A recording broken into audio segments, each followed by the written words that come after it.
Halo semua, selamat datang di video gue. Video kali ini gue mau ngebahas tentang salah satu perusahaan film animasi terbesar di dunia yang namanya adalah Pixar. Dan bagaimana caranya kita sebagai seorang content creator atau kreator AI, kita bisa menggunakan cara-cara mereka untuk bisa mendapatkan cuan.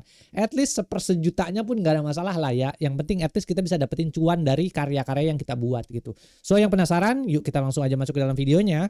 Oke, seperti biasa di sini ini udah gue siapin materinya. By the way, ini masuk ke dalam salah satu kursus gue namanya adalah kreasi AI. Di mana kreasi AI ini ngajarin teman-teman semua untuk bisa utilizing AI secara penuh. Entah itu buat content creation, terus di situ juga untuk bisa bikin advertising, semuanya lengkap. Di sini ada 7.500 text prompt, ada 3.600 contoh gambar, dan di sini juga ada 300 atau mungkin 400 art style sekarang ya yang bisa digunakan sama teman-teman untuk bisa bikin konten secara lebih variatif. Ya, linknya ada di deskripsi di bawah, kalau teman-teman tarik bisa beli lah ya. Oke, so kita langsung aja masuk ke dalam videonya ya tentang company Pixar ini gitu ya. Jadi mungkin kalau misalnya teman-teman yang belum tahu perusahaan Pixar ini kayak gimana, mungkin teman-teman udah nonton videonya ya. Misalnya film The Incredibles, ada Toy Story, ada Wall-E, ada Cars, ada macam-macam lah pokoknya film-filmnya, Monster Inc, ya pokoknya macam-macam lah film-film Pixar. Yang pasti at least kita sekali aja pasti udah pernah nonton filmnya, tapi mungkin kita nggak tahu perusahaannya namanya apa. Perusahaan di baliknya adalah namanya Pixar. Ini adalah satu perusahaan perusahaan film animasi terbesar di dunia ya. Jadi gitu. Nah, Pixar ini punya gaya seni arts atau gaya seni 3D animasi yang sangat unik. Nih di sini gue jelasin ya. Jadi di sini gaya seni 3D animasi Pixar adalah suatu pendekatan visual yang sangat khas dan telah menjadi ciri khas perusahaan tersebut sejak pertama kali berdiri. Pixar terkenal dengan menciptakan animasi dengan kualitas tinggi yang menggunakan teknik 3D dengan gaya artistik yang mendalam dan emosional. Beberapa elemen utama dari gaya seni 3D animasi Pixar adalah sebagai berikut. Oke, duh batuk dulu iklan guys. Yang pertama adalah penggunaan warna yang cerah dan menarik. Jadi kalau misalnya audiensnya itu misalnya anak kecil, anak-anak remaja atau mungkin orang dewasa, mereka juga kadang-kadang suka sama warna-warna yang vibrant atau colorful. Nah, ini kita bisa lihat di film Pixar yang namanya adalah Toy Story, di mana semua warnanya tuh vibrant. Colornya tuh bener-bener, color palette-nya tuh bener-bener vibrant dan colorful banget gitu ya. Misalnya di Buzz Lightyear warna hijau, merah, semua campurannya banyak gitu. Tapi tetap kita bisa ngelihat asik gitu ya, bener-bener kayak film animasi mainan gitu kan, dan kita masih tetap ngelihatnya asik gitu, nggak tabrak-tabrakan warnanya. Bener-bener bagus banget nih hasil film animasi Pixar ini. Nah, di sini ini mungkin bisa di-pause dan dibaca sendiri ya. Mungkin penjelasan lebih detailnya dari mulai warna-warnanya segala macam untuk bisa menggugah emosi, tema dan karakteristik dari masing-masing karakter yang ada di film itu gitu ya. Terus ciri atau karakteristik animasi 3D animasi film Pixar yang kedua adalah desain karakter yang ekspresif. Jadi setiap film animasi Pixar itu mereka punya karakter yang ekspresif. Jadi kalau misalnya mukanya sedih, kecewa, senang segala macam, mukanya benar-benar bisa kelihatan semua dengan sangat jelas. Ini beberapa contohnya aja ya. Nah, ini buat para kreator AI atau buat para konten kreator, sebenarnya ini gue udah bahas di video sebelumnya tentang gue ngejelasin tentang bagaimana caranya suatu secara detail tentang konsep ekspresi gitu. Bagaimana suatu gambar itu bisa kita rubah ke dalam bentuk ekspresi yang berbeda. Nah, dari situ aja menggunakan teknik itu kita bisa bikin film animasi-animasi yang berbeda gitu ya. Nah, mungkin bisa nonton video gue sebelumnya ya, biar gue ngulang lagi ya. Di channel gue udah ada, tinggal cari aja ekspresi. Nanti keluar tuh videonya. Gue pakai Nano Banana kalau nggak salah sebelumnya. Jadi di situ gue jelasin juga tentang teori atau konsep ekspresi itu ada apaan aja, sedih segala macam, seneng, flirty, mau macam-macam lah, di situ udah banyak ya. Nah, itu. Terus itu yang kedua. Yang ketiga adalah detail yang sangat teliti. Jadi di film-film animasi Pixar itu dia benar-benar memperhatikan detail yang sangat benar-benar teliti. Ini kita bisa lihat di salah satu filmnya Pixar yang namanya adalah Monster Inc, di mana ini adalah salah satu karakternya yang bulu-bulunya tuh bener-bener kayak wah, lu nonton filmnya tuh baru berasa kayak wah ini gila nih, bener-bener mereka tuh detail banget sampai scene per scene-nya tuh bener-bener detail, bulu-bulunya semuanya kelihatan. Jadi hasil outputnya luar biasa gila nih film-film Pixar ini. Monster Inc salah satunya gitu ya. Mungkin ini bisa di post dan dibaca sendiri ya, lebih detail tentang kedetailan atau ketelitian dari film animasi Pixar.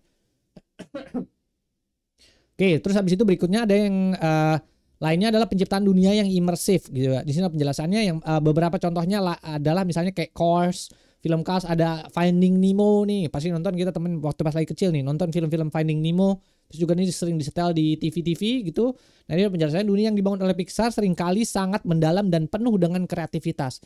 Setiap dunia, baik itu kota kecil seperti Cars atau dunia bawah laut Finding Nemo, dirancang dengan penuh perhatian agar terasa nyata dan mendalam gitu ya. Dan dunia-dunia ini juga sering menggambarkan elemen-elemen yang familiar bagi penonton, namun dibangun dengan elemen-elemen yang fantastis dan luar biasa untuk menambahkan nuansa magis gitu ya. Jadi misalnya contohnya di sini film Pixar yang Cars gitu. Jadi benar-benar mereka menceritakan tentang mobil-mobil, emosi mobil segala macam kayak begitu-begitu dalam bentuk film animasi. Dan mereka bentuknya semuanya itu benar-benar secara detail. Dan juga ini cerita tentang Finding Nemo. Jadi cerita di bawah laut gitu. Film bawah laut gitu kan, yang ikan-ikan segala macam kayak gitu-gitu. Wah, ini benar-benar hasilnya tuh luar biasa gitu. Nah, ini juga sebenarnya masih nyambung juga dengan video gue sebelumnya ya, dimana gue ngebahas tentang beberapa scenery bawah laut gitu, yaitu yang gue ngebahas tentang kerajaan bawah laut Nyi Roro Kidul. Sebenarnya sekarang kita dengan menggunakan AI kita bisa bikin yang model kayak begini tuh hampir sama ya, meskipun kualitasnya jauh berbeda ya, karena mereka memang benar-benar mendetailkan semuanya. Tapi at least kalau dari sisi cerita kita sebenarnya udah bisa ngikutin, dan dari sisi grafis at least kita bisa mengenerate video atau gambar yang hampir kurang lebih mirip lah sama yang di-generate sama si animasi Pixar ini ya. Kalau misalnya underwater bawah laut itu sebenarnya udah jelasin secara detail di video gue sebelumnya ya, yang tentang kerajaan Nyi Roro Kidul. Itu benar-benar gue detailin gitu kan. Kira-kira di kerajaan bawah laut Nyi Roro Kidul tuh ada apa aja. Kerajaannya misalnya ada harbornya, ada pelabuhannya, ada apalagi ada outpostnya, ada royal bednya, ada masuk entrance-nya. Waduh, lengkap banget dah. Nonton video gue sebelumnya yang soal kerajaan bawah laut Nyi Roro Kidul, itu benar-benar lengkap.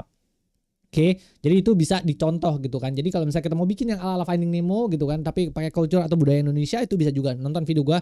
Kalau mau lebih dalam prom-promnya kayak gimana aja ada di yang kerajaan bawah laut Nyi Roro Kidul.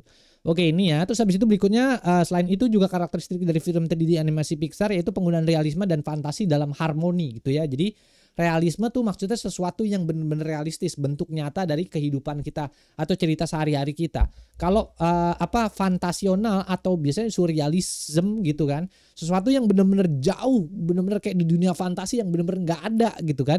Nah, biasanya kalau film-film Pixar itu biasanya menggabungkan antara kedua cerita itu, yaitu realistis dan juga fantasi gitu menjadi satu, sehingga kita bisa jauh berimajinasi ke depan. Beberapa contohnya, salah satu contohnya yang dari film Pixar yang cukup menarik yang menggabungkan dua konsep ini, yaitu adalah konsep film Up, di mana sih ada suatu kakek-kakek yang tinggal sendirian segala macam bla bla bla. Terus si kakek-kakek ini terus pakai balon semua, terus bisa terbang ke angkasa kayak ke pulau langit gitu kan, terus bisa jalan-jalan di pulau langit gitu. Nah, itu salah satu cerita dari salah satu ciri khasnya itu penggabungan antara realisme dan fantasi. Mungkin nonton, nah ini gua aja nontonnya kayak sedih nontonnya, sumpah ini keren banget ceritanya gitu ya. Nah, kemudian berikutnya juga ada yang namanya adalah ini fokus pada emosi dan cerita. Jadi ini adalah salah satu bentuk diagram untuk membuat sebuah cerita yang emosional, yang biasanya ibaratnya sebutannya framework lah. Framework membuat cerita yang emosional tuh kayak gimana? Misal contohnya gini ya, ini the story spine, the simple foundation of many stories. Jadi beginningnya kayak begini. Jadi perawalan cerita kalau kita nonton film Pixar gitu atau mungkin film Disney biasanya selalu dimulai kayak gini.